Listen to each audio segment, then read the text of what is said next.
I've ever seen a time in history where so much Bible prophecy is happening. Well, you're absolutely right.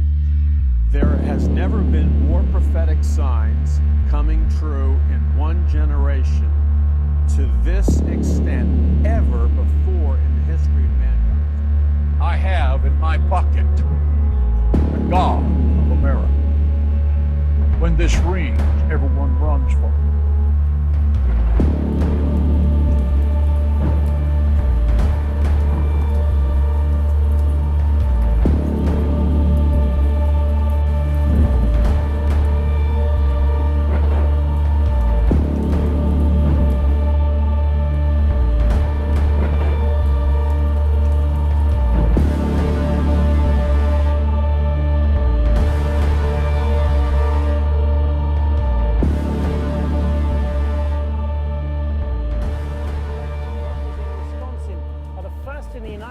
To be implanted with microchips. They're opening doors electronically, remotely logging into computers, even buying lunch without moving a muscle. But what about potential risks to health and security? And are we forgetting privacy? This is Inside Story.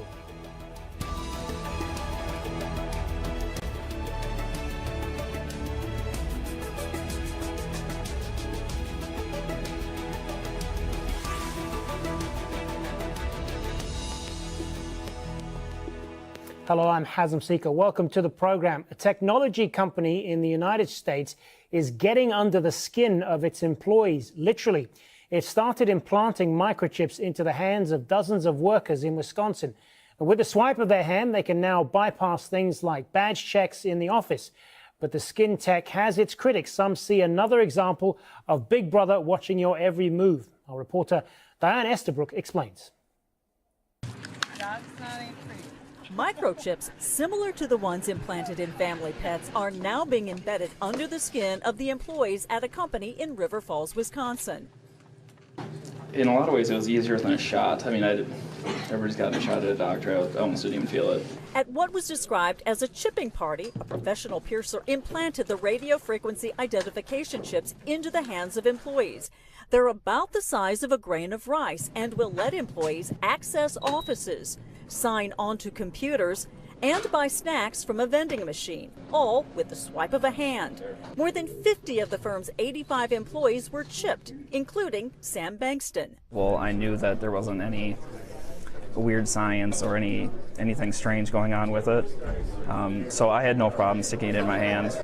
The company, 3 Square Market, partnered with a Swedish-based firm, Biohacks International, to install the technology. President and CEO Todd Westby said the human chips aren't GPS-enabled and are secure. We've got 256-bit encryption, and because it is a closed application, we basically have the keys to the kingdom for anything that gets published on this. Experts say the chips might actually be more advantageous than key codes or access cards like the one I have, because this could be stolen. And in fact, 3 Square Market says it's already had inquiries from embassies, hospitals, and banks. Still, employee rights attorney Sean Wanta says the chips raise questions with him. He thinks workers could be sacrificing some privacy for convenience. This card will be linked to vending machines, so the employer can see what you're eating, when you're eating it. They might be able to see when you use the restroom. And piecing that information together, an employer can get a pretty good idea of what an employee's workday looks like. The chips can be removed if an employee leaves the firm. The company says it's like having a splinter removed. And while the chips are approved by the U.S. Food and Drug Administration, employee Katie Langer is taking a pass for now. So my concern just is with the health effect. What's going to happen to my body when I'm putting this foreign object into my hand and down the road. 3 Square Market says it's investigating other applications for the chips and thinks one day their usage could become as common as smartphones. Diane Estabrook, Al Jazeera, River Falls, Wisconsin.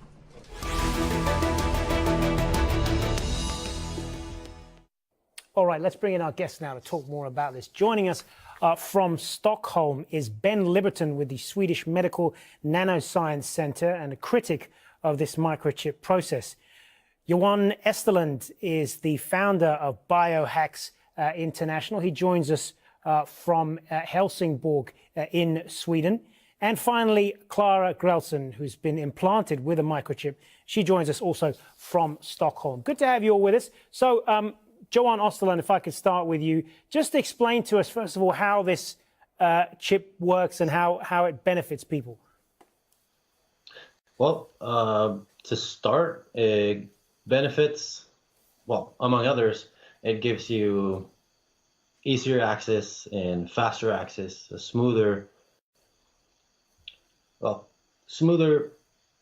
actions with your digital surroundings. And what inspired you to come up with this? Well, I guess it's been a childhood dream since I saw Johnny Mnemonic, really. Just being digital and being able to speak to machines makes life easier, I guess. And not to mention just that there's so many things. How long did the whole process take from when you I suppose first came up with the idea to when you were first able to put it into action in some form? Well, we made some research into how it would work under the skin. So you got the saline in the skin, you got blood, which is alkaline, which also traps some of the EM going into the NFC circuit. But as soon as we got it working, we understood that this could pave the way for a whole new field of technology. I mean, mixing my work with my interests just created this new discipline of body upgrades. Clara Grelson, as someone who has been implanted with this chip yourself, tell us about the experience that you've had with it. Well, as Johan says, it makes my day easier. So what I use it most for is to get into our office building and also access our floor, which was it took me a lot more time to have, find the card and swipe it and put my code in. So now I'm just kind of like just holding my hand in front of the machine, and then the door opens. And so it saves a lot of time during the day.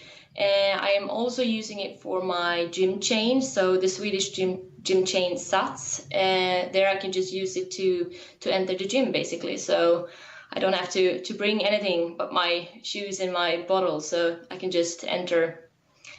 So I think that's what I use it the most for, but I'm also looking forward to when the Swedish Railway are starting to use it as basically the digital ticket. So yeah. And what's been the reaction that you've got on this from people that you've spoken to? Do they envy you for having this, or do they think it's a little strange, or what are they saying? I think that most people think it's a bit strange. People that work within the media industry, of course, they are a bit more familiar with the whole idea. But it's far from everyone that has it. My friends that don't work within this business, they think it's very strange, but they also know that pets have had this kind of like under the skin for many years. So if they think about it that way, then it's nothing strange. But usually when they touch my hand and when they feel the chip, which is a bit more like a rice grain, then they think it's a bit weird that it's something under my skin. Ben Liberton, what are some of the concerns that you have about this technology? As it stands now and the uses that have been described, it's very innovative, very inventive, and I don't think that there is much danger associated or much risk associated with how it's being used right now. My problem is that as it stands now, there's a brand new way of data being transferred and quite intimately, invasively integrated into the human body. And the question is, where does this go in the future? Now, it could all be maintained and very safe and encrypted, but I think that has to be addressed very carefully, because there is a risk that as more integrations come into this kind of chip, as more data is being transferred, then there's a risk that it could either fall into the wrong hands by being hacked, or people could give away their own personal data without realizing it by signing up to terms and conditions with companies that are providing services associated with the chip. At the moment, though, Ben Liberton, this is a completely voluntary exercise. I mean, the report we played earlier about the company in Wisconsin that's doing this, no one was forced into do it. It's a completely a voluntary decision. So does that not address some of the concerns that you brought about privacy and so on, and this information being used in a way that people might not be comfortable with? No, absolutely not. I think that's possibly even worse. I mean, when you think of the things that we do voluntarily, like giving information to Google and Facebook, I think that's where a lot of people give away data for free. And so there's two sides of looking at it. You can look at people stealing it and taking it from you, and I think voluntary and having a small user base, I think that's fine. But I think the problem is that people are very now accustomed to signing up for things, giving away data, giving away privacy. And I think if you do it voluntarily, I think you're kind of more likely to forsake things like this. And as I say, at the moment now it's okay, but what data is going to be transferred in the future, that's my concern. All right, let's put some of that then back to Jawan. How do you address some of these privacy concerns about the breaches, the legal questions and so on, about how this information might be used and the precedent that it may set? I mean, we're building an organ for standardization, and we encourage legislation, and especially, like Ben said here, we're using kind of low-level tech right now, but when integrations will be more and more sophisticated and advanced, the data migration and the data exchange should absolutely be both well encrypted and also well safeguarded. I mean, we've got the GDPR put in place May next year, which is a heavy-duty data protection act, which dictates how companies must protect their users' data. And if they don't comply and make a boo-boo, they're going to get a 20 million euro fine, or 4% of the net turnover globally. So, I mean, I definitely encourage integrity and privacy on this. And since we're at the first level of the development of this, we of course see to it that it will develop in the right direction. Clara Grelson, when you signed up for this program, did you have any concerns about how this might be used? The fact that there is this chip inside you and it can be monitored. The question perhaps of your movements in the employee workplace, that people, that they could be aware of where you go every time and how many times you go to get lunch and all the rest of it. Were any of those concerns weighing on your mind at all? No, I don't think so, because when we talked about this chip, we just talked about that it was near field technology, basically, and that you need to have something very close to your hand to basically read from the chip. So, I mean, I don't see the difference between me just swiping my gym card, because I still have that history as well when I log into my app and see how many times I've trained during a week or so, and this is just replacing the card. But of course, if there are new chips that are read or can be read from a further distance, yes, then of course that would be something else. But as far as I've understood it, this is just near field technology, or communications. Let me come back to you then, Ben Liberton. Are you concerned that this could be, this information, if it's used further, could be used for some sort of covert monitoring of any kind, that it may be misused in some way?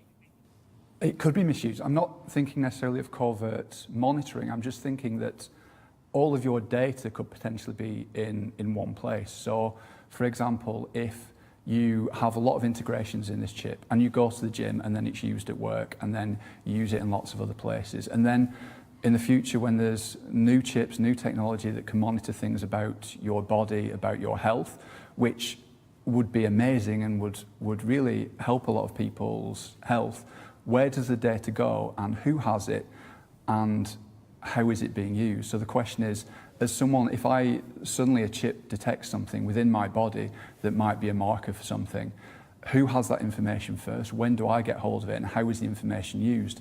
Is it then sent to an insurance company? Is it sent to a doctor or something like that? These are I'm not thinking of someone kind of spying on someone and following them around. I'm thinking more about a wide-scale use of the data and how it would impact an individual user. Johan Osterlund, let's put some of that back to you then. What are the safeguards that are in place at this point to prevent that sort of thing from happening from other companies perhaps taking all of this information and using it?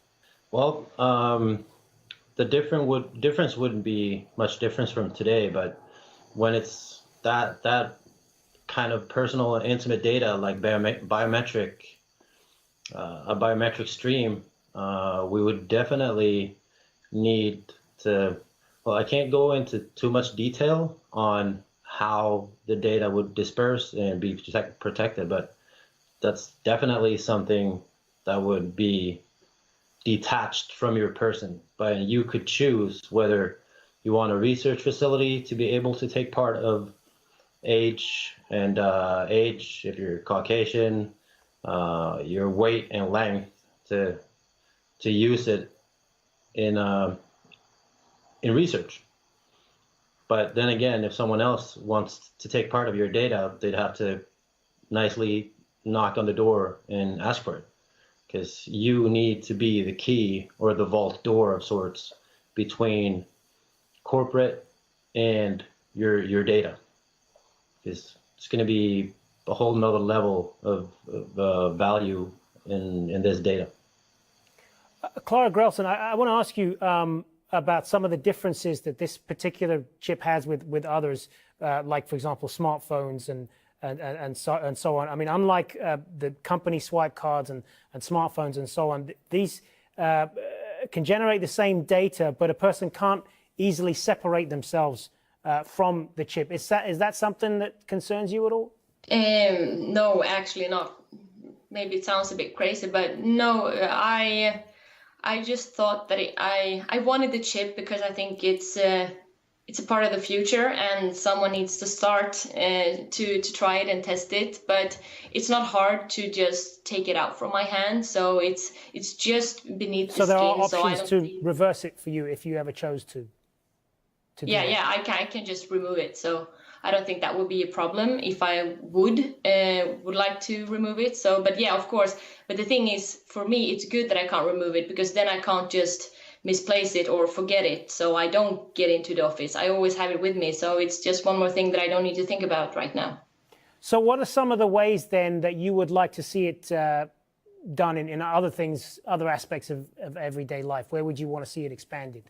Well, you can already find at least in Sweden today that you can open your normal doors to your houses. I don't have one of those yet, but a lot of places where we have locks, I would love to just be able to use it for that. And actually in the future, I think it could be good if the chip also could read like blood pressures and stuff like that. So how I'm actually feeling on the inside. I know that could be really far in the future, but I still think that would be amazing. And I use it for like tickets. I am also part of a really early try for the airline company SAS with their Eurobonus program. So there are more and more big companies also tagging along on this. Ben Liberton, this chip, as I understand it, unlike your fingerprints or your face, can always be replaced or reconfigured at any time. Knowing that, does that address any of the concerns that you brought up before? I think that's good. I think that's important. But one of my main concerns is that, as Johan was saying, you have to give away your data. Someone has to come and knock on the door and say, can I have this? And I think there's quite a big precedent these days of that actually happening, and we do it because I don't think we're completely aware of the terms and conditions of many companies, what it is we're actually handing over. So my concern is that we're all walking around with the chips and we're happy that our blood pressure is being monitored and that, you know, we're receiving the benefits of not having to look for keys and we're being healthier because of it. But then the question is, if a company came to our door, knocked on the door and said, can I have your data?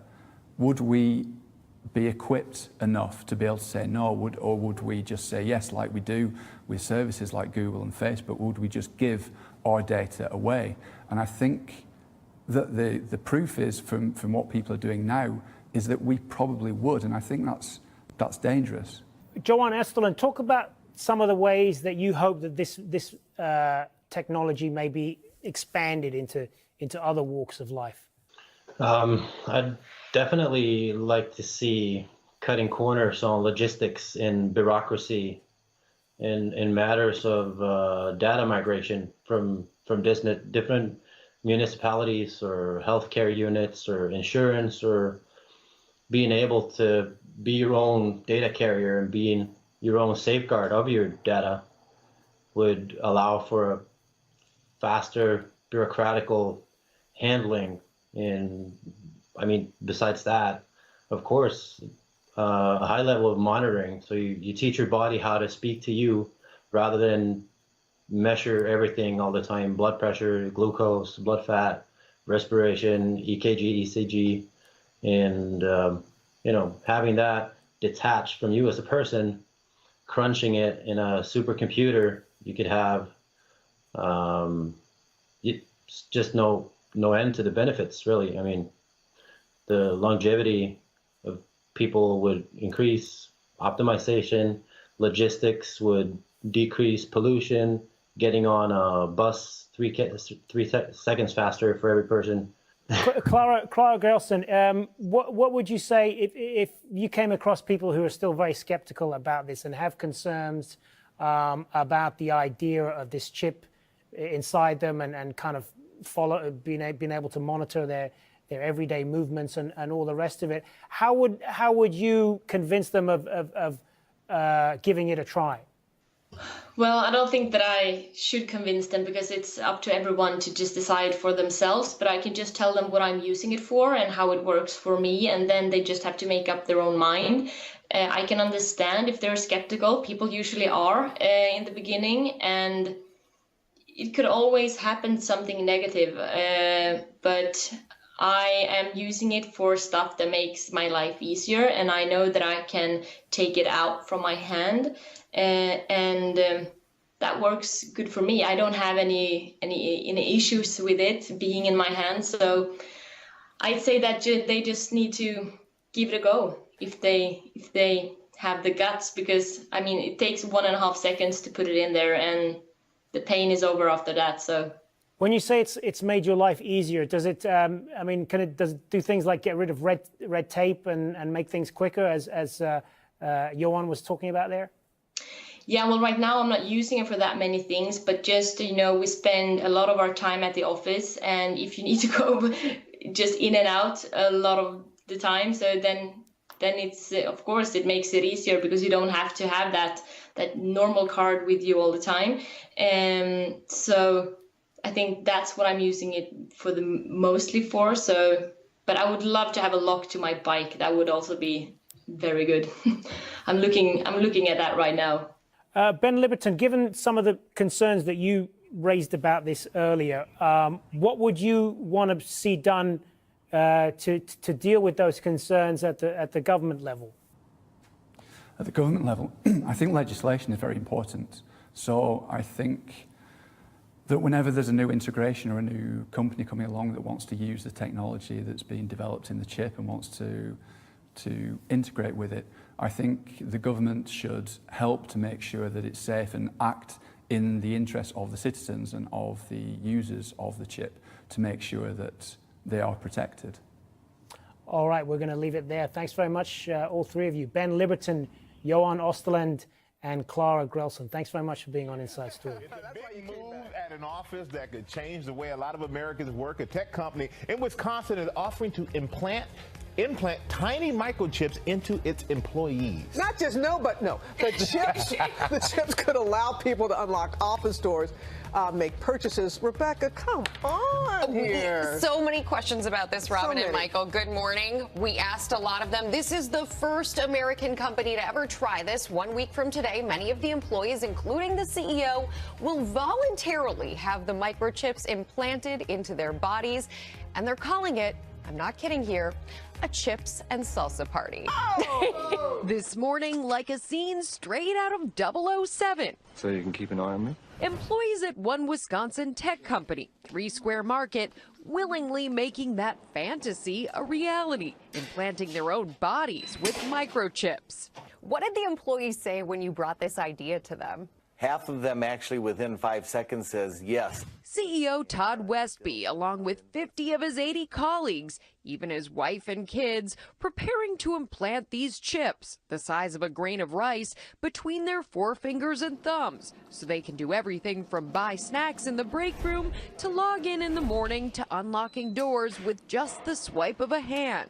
What did it take to persuade the holdouts? Basically, we had to explain to them there's no tracking of the information. It's not GPS or anything like that. The radio frequency technology in the devices, approved by the FDA, will be inserted with a small needle by a licensed technician. Some internet experts warn that the convenience could come at a cost. Many things start off with the best of intentions, but sometimes intentions turn. We've survived thousands of years as a species without being microchipped. Is there any particular need to do it now? Participation is optional, and some are holding out. There's always the fear of infection, so it's the unknown right now. But many are excited to give the new technology a try. I think it's kind of cool. Just pop it up there and it'll work. Just pop it up there. It's that simple. So to give you a sense, here's a grain of rice. The chips will be inserted like this grain of rice right here between your thumb and your forefinger. And most of the employees have opted in. It is voluntary. One size fits all, I guess. Now, what happens if you get the implant and then you're like, I don't want this anymore? So they told me, in case this happens, you pop it out. You literally push it out the way you would push a splinter out of your hand. Yes. Okay. Are you on board? My natural question is, what's going to happen to the U.S. dollar? I have a personal need to know. The personal dollar is bye-bye. And the proof of that would be the super billionaire George Soros that most people are aware of. I was watching him on the BBC speak to about 25 million Europeans live, and he quite openly spoke about the fact that the plan is to devalue the dollar. And the purpose for devaluing the dollar is you can't bring in a world currency if you have a strong dollar. So you have to lower the dollar to equalize the playing field. That way you can merge the currencies into a one world currency. And he came out and basically said that on BBC. He was very open. So he said the goal is to devalue the dollar. And then he said we're going to bring in a one world currency. But then he also said that part of the goal is to transfer the wealth out of the American middle class and middle class from other nations, transfer the wealth out of the middle class into third world nations, which some people may think is Christians, but it's going to go into the hands of dictators. So it's going to reduce the dollar, but also it's going to destroy the middle class. You'll have an elite upper class, and you'll have a giant lower class or worker class. Lots of things are going on simultaneously. I don't think I've ever seen a time in history where so much Bible prophecy is happening. Well, you're absolutely right. There has never been more prophetic signs coming true in one generation to this extent ever before in the history of mankind. So we're not just talking about economically and politically and spiritually, we're talking about scientifically and in every realm of society. We are moving at lightning speed to the tribulation period, and we're moving at lightning speed to the return of the Messiah.